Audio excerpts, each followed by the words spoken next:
Hello friends, welcome back to my channel. இந்த வீடியோவில் நம்ம வந்து புது இரும்பு கடாயை எப்படி பழகுறதுன்னு தான் பார்க்க போகிறோம். அப்படியே நான்ஸ்டிக்கில் வர மாதிரி தோசை எப்படி வார்த்து எடுக்கலாம் அப்படிங்கிறத இந்த வீடியோவில் உங்ககிட்ட காட்ட போகிறேன்.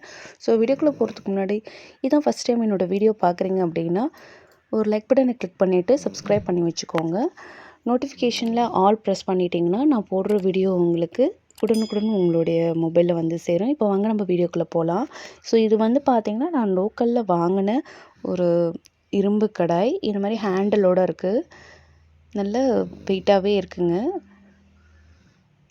உள் சைடு இந்த மாதிரி இருக்குது பாருங்கள். சைடில் வந்து நல்லா திக்காகவே இருக்குது. பேக் சைடு இப்படி இருக்குது, நல்ல வெயிட்டாகவே இருக்குது. ஸோ இப்போ நம்ம வந்து சீசனிங் பண்ணுறதுக்கு முன்னாடி நம்ம இதை வந்து ஃபஸ்ட்டு வாஷ் பண்ணி எடுத்துடலாம். ஸோ ஃப்ரண்ட் அண்ட் பேக் ரெண்டு சைட்லையுமே நம்ம வந்து இப்போ வாஷ் பண்ண போகிறோம்.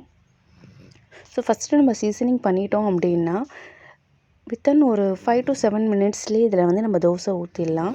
ஸோ இதை வந்து நம்ம வாஷ் பண்ணுறதுக்கு முன்னாடி இந்த ஸ்க்ரப்பரை யூஸ் பண்ணுங்கள். எப்போயுமே இந்த ஸ்க்ரப்பர் யூஸ் பண்ணிங்கன்னா உங்களுக்கு வந்து அயன் கடையில் ஈஸியாக வந்து நம்ம தோசை வாக்கலாம். நான் இன்றைக்கி வந்து சபினா தூள் எடுத்திருக்கேன். நீங்கள் வந்து லிக்விட் கூட யூஸ் பண்ணிக்கோங்க. எக்காரணத்து கொண்டும் இந்த ஸ்டீல் ஸ்க்ரப்பரை யூஸ் பண்ணாதீங்க. இது வந்து நம்ம அயன் கோட்டிங் வந்து அதாவது கீறல் விழுந்துடும். அதோடு இல்லாமல் தோசை வர்றதும் கொஞ்சம் கஷ்டம். ஸோ அதனால் அதை யூஸ் பண்ணாதீங்க. எப்பயுமே வந்து நீங்கள் நார்மல் ஸ்க்ரப்பரே யூஸ் பண்ணுங்கள். இப்போ வாங்க நம்ம இதை வந்து வாஷ் பண்ணிடலாம்.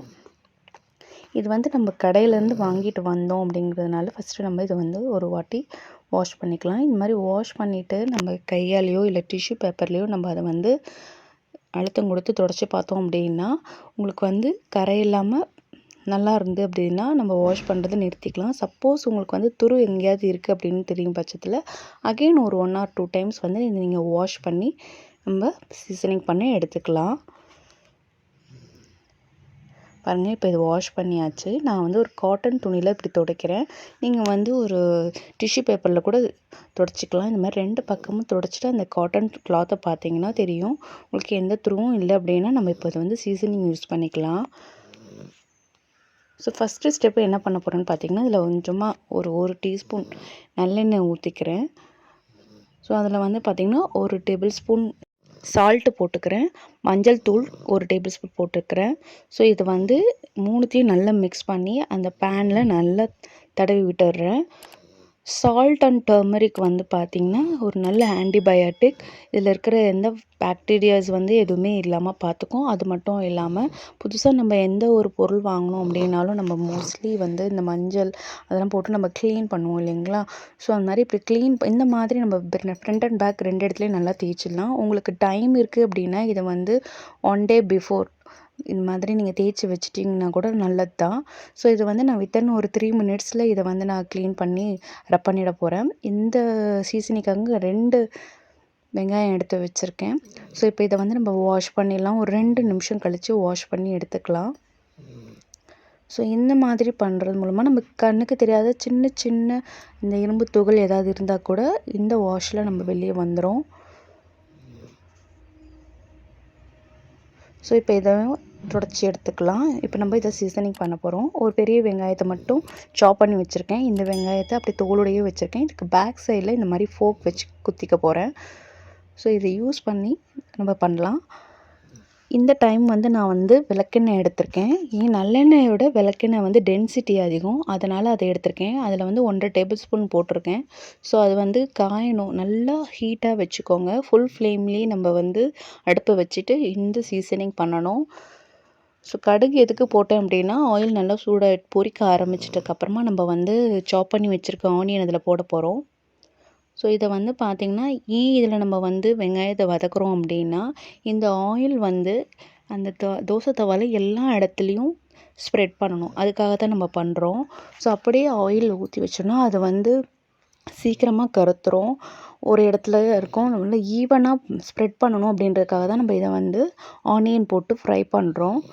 ஸோ இது நல்லாவே ஃப்ரை பண்ணிக்கலாம். இந்த ஆனியன் நம்ம வந்து எதுக்குமே யூஸ் பண்ண வேணாம், வேஸ்ட் பண்ணிடலாம்.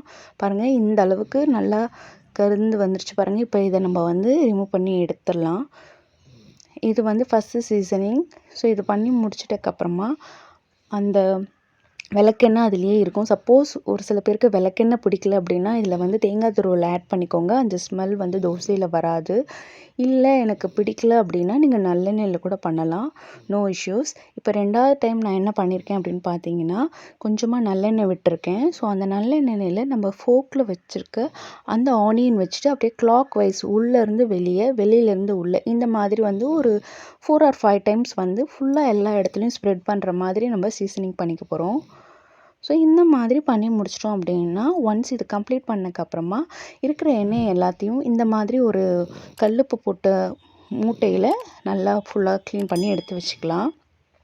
ஸோ இப்போ நம்மளுடைய தவா ரெடி டு மேக் தோசா.